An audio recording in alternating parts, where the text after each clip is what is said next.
జై శ్రీమన్నారాయణ. సుదర్శనవాణి పరిపూర్ణవాస్తు. మంచి ఎండాకాలము. ఆల్రెడీ మార్చి 2, మార్చి 6, ఫిబ్రవరి మాసాల్లో ముహూర్తాల్లో శంకుస్థాపనలు చేసిన వాళ్ళు వర్క్స్ మొదలుపెట్టారు. అదేవిధంగా క్రితంలో చేసినటువంటి వాళ్ళకు కూడా ఇప్పుడు స్లాబ్ లెవెల్ వరకు వచ్చేసినాయి. కాబట్టి ఎండాకాలంలో తగు జాగ్రత్తలు తీసుకోవాలి.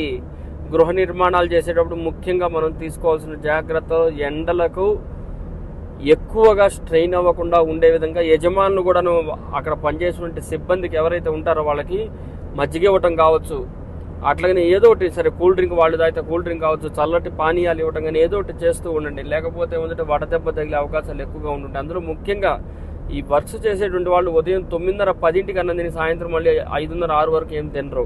కాబట్టి ఆహారం అనేది కాస్త హెల్తీగా కూడా ఉండే అవకాశాలు ఉంటాయి. మధ్యాహ్నం పూట ఏదో ఒక విధంగా వాళ్ళకి చల్లగా ఉండేటువంటి వస్తువులు, శీతల పానీయాలు ఇవ్వటం కానీ, లేదంటే ఏదైనా పుచ్చకాయ పెట్టడం కానీ అవి చేయండి. ఎందుకంటే నేను మొన్న ఎందుకు ఈ వీడియో చేయాల్సి వచ్చిందంటే ఇట్లాంటి వీడియోలు మన యూట్యూబ్ ఛానల్లో రావు.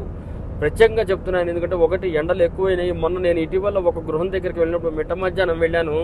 వాళ్ళు పని ఆపుకుని కూర్చున్నారు. అదిగాక ఒక వ్యక్తికి కూడాను కొంత ఇబ్బంది అయింది. అక్కడ పనిచేసిన పక్కన అతను, ఆ మేస్త్రికి సంబంధించిన వ్యక్తికి ఇబ్బంది అయ్యి అతన్ని తీసుకుని హాస్పిటల్కి వెళ్ళారు.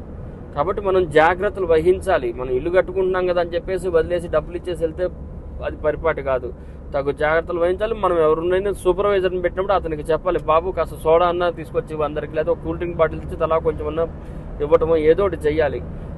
ఆరోగ్యం అనేది కాపాడుకోవటం ప్రధాన లక్షణం. అది కాపాడుతూ మన దగ్గర ఉండేటువంటి వారికి కూడాను తగు రకాలైనటువంటి ఉపచారాలు చేసుకుంటూ వాళ్ళని కూడా జాగ్రత్తగా చూసుకుంటూ ఉండాలి. ఇది అందరం కూడా మనం గమనించాలి. జై శ్రీమన్నారాయణ.